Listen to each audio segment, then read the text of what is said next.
Hello, what's up mga master? Ngayong araw ay may gagawin tayo na aircon split type Daikin inverter.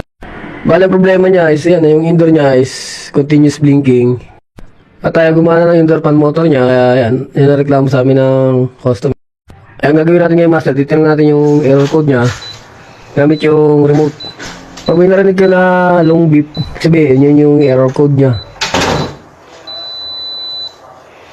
Kaya nga, bali ang lumabas na error is UO, error. Kaya tinignan natin yung cover niya kasi mayroong mga error code doon para di na kayo mag-search sa Google.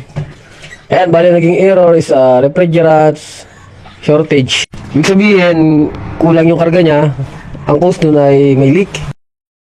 At after nga niyan, pinuntaran namin yung outdoor unit para ma-check namin yung karga.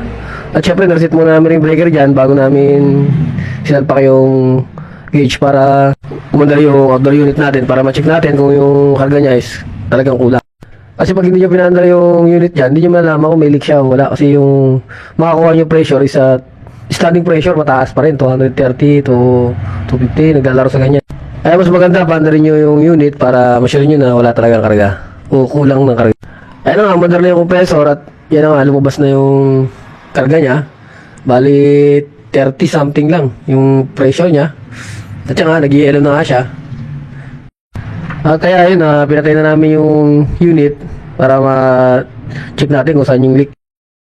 After nga yan, nilagyan na namin ng nitrogen para makita natin yung leak dahil yung nitrogen is high pressure. Bali nilagyan natin yan 350 PSI. Yung leak nga pala, nakita namin dyan sa liquid line, sa maliit na copper pipe niya. Bali nangyari na na yung flare niya sobrang tagal na bungi na. Nagdidalaw namin, lalo lumakas yung leak niya.